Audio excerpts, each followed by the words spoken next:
Hi, everybody, and welcome to our talk on sensory health. And we're here today to talk about sensory health to you, college freshmen, because sensory health is such an important part of who we are as people, and it can really impact our performance. Specifically, why we're talking to you as students is because it can impact your occupational performance as a student, right? It can impact your learning in the classroom, and it can also impact your living situation outside of the classroom, as well as all of the activities that you choose to participate in at school and as a student. So that's why we're here today, and thank you for listening. Annie, can you go to the next slide? So when people hear about sensory health, right, they usually think about what you see, what you hear, right? And they think about the term sensory processing, right? And that is a big part of sensory health, right? Is we have all these different sensations. We have our, our vision and our hearing and our taste and our smell, but we also have some other sensations that we're going to be talking about today that really impact our choices and our habits in life, right? For instance, this man skydiving in this picture, right? He obviously chooses to go skydiving. He likes the feeling of it. And he's probably getting a lot of sensory input from his vestibular system, which we'll talk about, which is our movement system, and his tactile system, which is our touch system. He's also getting a feeling inside of his body that he likes. So he goes back to it again and he does it again and again.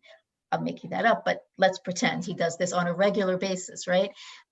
So it impacts what he chooses to do with his time, right? The woman in the middle who is running, right? She chooses that as something to do that she enjoys. And really, she's choosing that, when we think about any activity, sensory or sensation is at the basis of all of our activities, right? We may not be aware of that, conscious of it, or cognizant of it, but it is something that is present in every single activity that we do, whether it's reading a book, whether it's running, whether it's being out with friends. All of those things are rich with sensory experiences. And so we go back to activities over time that we like and feel good doing because of really the sensory experience that we get. We know that sensory experiences are directly connected to emotions. The reason, well, we know this for a lot of reasons, but one of the main reasons that we know this is because our sensory integration and processing system and regulation and modulation system is in the limbic system in our brain, and our limbic system is where we experience emotions, right?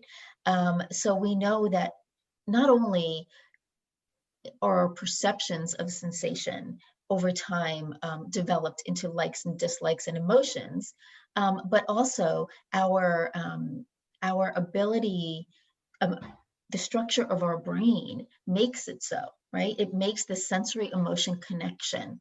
And so that's why we choose certain things to fill our time with. So when we talk about the term sensory health, right, we're talking about an attention, perception, and then response to our body's sensory preferences and needs, right? And having an understanding of what our body prefers and needs can allow us to respond better to those, right?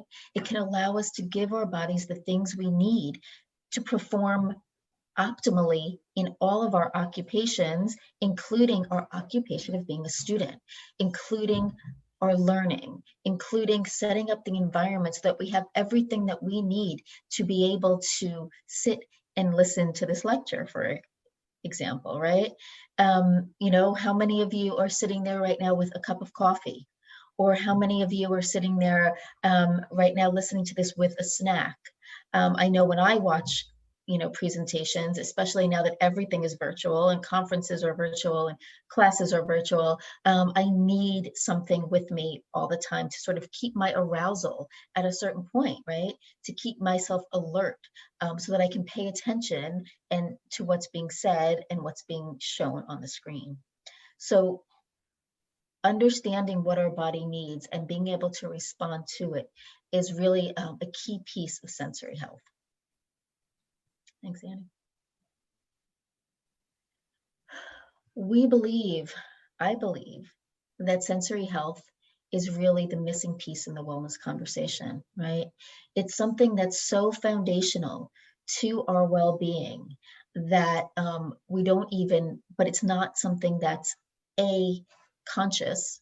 We're not cognizant of every single sensory experience that we're having at every single moment of the day. It's also something that's not really talked about in terms of this idea of well-being and quality of life and optimal performance, right? But we know it's an important part of that, right? So you being a student, right? Understanding what you need to feel successful as a student, to be able to pay attention in class, to be able to write a paper from beginning to end, to be able to put all your ideas together into something that makes sense at the end. In addition to not just the academic pieces, but the pieces of living alone, possibly living with a roommate, and all of the things that you'll need as a sensory being to live with another person, makes this whole process a lot easier. If you know what you need to be happy and to be satisfied in your environment, everything else falls into place a bit easier. Okay, so most of us are good at being able to read the cues that our body gives us in terms of what is happening both in our environment and in our body, right? But sometimes it's not so easy. And sometimes we either miss cues or misread cues and therefore don't respond to those cues. For example, what happens if you're sitting in class and you are starting to get really tired and you're listening to a lecture and your teacher's either talking virtually on the computer as we are now, or you're in person, but you're starting to really fall asleep. Your arousal is getting really low. Do you think you're going to be able to take in all the information that you need through your auditory system and your visual system that you need in order to well on the next test? And do you think that you're taking in all the information that you need to know for what to have prepared for the next class? And so what might that do to your grade?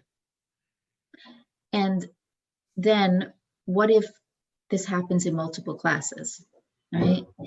What might that do to your performance as a student?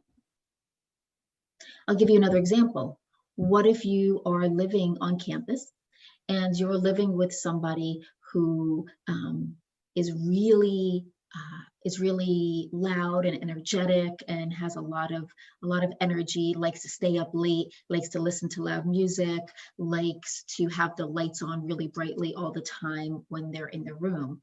But you don't like that. Maybe you don't know that you don't like that. You just know that that person really irritates you, right? You might say, I can't stand it when he does this. I can't stand it when she does that. But you don't exactly know why. And if you don't exactly know why, then you can't communicate why to your roommate or your partner, right? And so how do you think that might affect your relationship with that person? So as you see, sensory health is really important in multiple aspects of our lives, right? And it takes attention and it takes understanding. We don't just wake up one day, if we've never heard of sensory health and we've never heard of sensory processing, we don't just wake up one day and understand what that is. So it takes some learning about yourselves and it takes some self-discovery.